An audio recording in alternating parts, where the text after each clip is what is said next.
Hello friends, welcome to Science with me. My name is Dr. Erica with Rosie Research, and in this video I want to show you guys how to put together and wire up our Harry Potter wands that we made in our Tinkercad Codeblocks tutorial. So if you haven't checked that out, you should definitely go over and learn how to code this in Tinkercad Codeblocks. And our patrons at patreon.com/rosieresearch can send me their STL file and we will ship this little guy to you, and then you'll be all ready to make it. So the way the wand goes together is we have sort of these two parts that can slip into each other just like that, and then there's a spot for our battery which will go here, and to light up our wand we'll put the LED on the other end.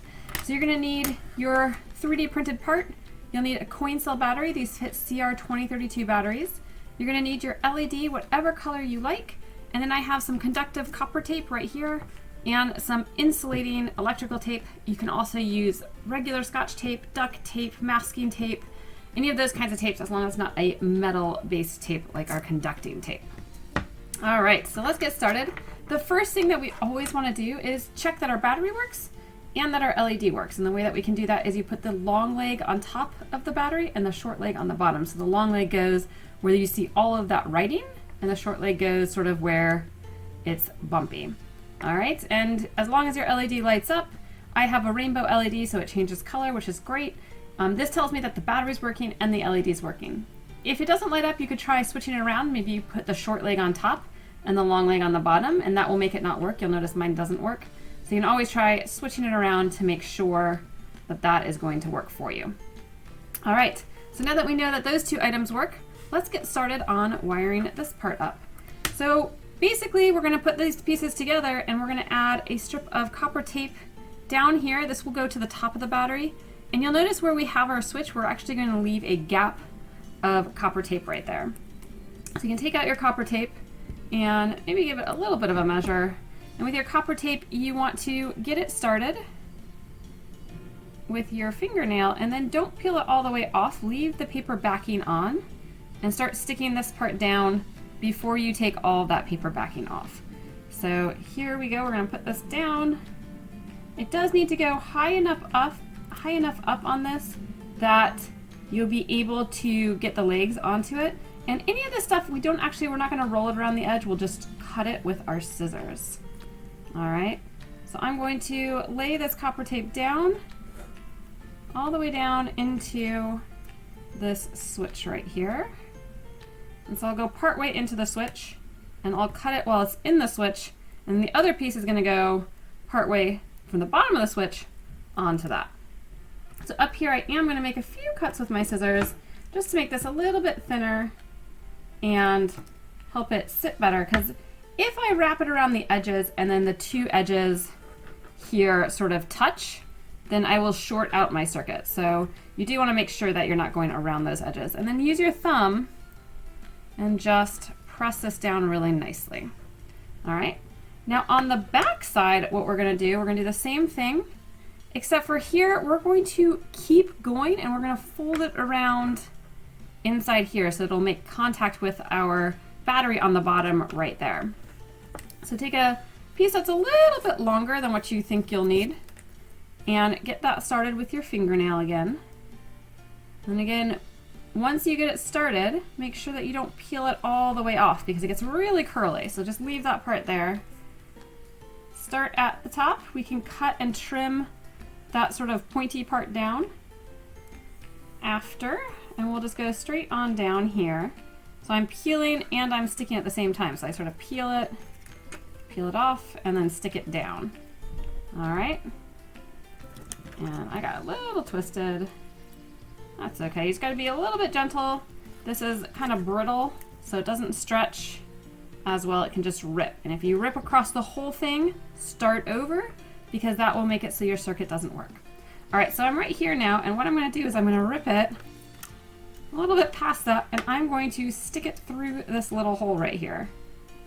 All right, and on the other side I can pull it through just like that, and I can press this down. Now I don't want this to come out of that, so what I can do is I can put my fingernail down and use that to kind of cut it. I didn't cut it quite enough, so what I'll do is I'm going to try to rip a little bit more off. All right, so you want it to stop before it hits this wall. All right, the copper tape should not hit the wall.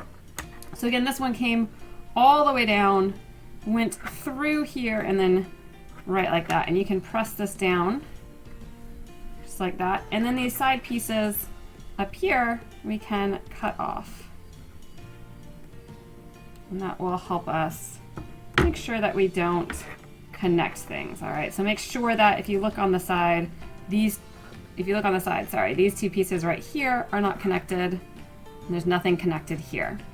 All right, now that is most of what we're going to need. So now we're going to plug in our LED. Pay really close attention to this long leg. The long leg goes on the top, that's the side with the switch, and the short leg's gonna go on the bottom. And it's just going to straddle here, just like this. And you can get it, you could also make your LED kind of do the splits, like this. And then you could make sure, and again, that you got the long leg on top, you can sort of bring them down, like that, so that it kind of sits really nicely right on the tip. All right, and then we're going to use our non-conducting tape, so not the copper tape. We're going to use the electrical tape or the duct tape or the masking tape for this part. So cut yourself a little piece. It doesn't need to be quite this thick, and if you want to make it a little thinner, what you can do is you can cut up your electrical tape like that. All right, and now we are going to put some electrical tape on this tip. So press it down like that, and then you're just going to press really good, making sure that those legs are on that copper tape, okay? If they don't touch the copper tape, then it's not going to work for us. All right, and I'm just going to press this down and get it as good as I can. I'm just going to wrap it around and around and around, just like that. And that guy's going to be in there pretty good. If you're really worried, sometimes you could add like a little bit of hot glue right there to help it work. And if you find out that this is not working because of contact between the legs, I can show you a trick if that happens with us. If it doesn't, what you can do is you can just put a little piece of foil around the legs there, and that will ensure really good contact. All right, I'm going to put a little piece of the electrical tape right here across the gap, just to make sure that we're a little bit more stable. All right, we want to make sure that this doesn't fall apart, and we don't really want to rely on just the copper tape to do that. So that's going to help that be a little bit nicer. Now you can color and tape over all of these different places if you'd like to, as long as you're using non-conductive tape and you also don't tape over our switch area.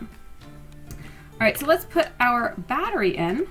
It's going to go in with the letters facing up, and then we are going to add in a piece of copper tape, and that's going to go from the switch, and we're actually going to have to fold it under itself so it can also touch the battery.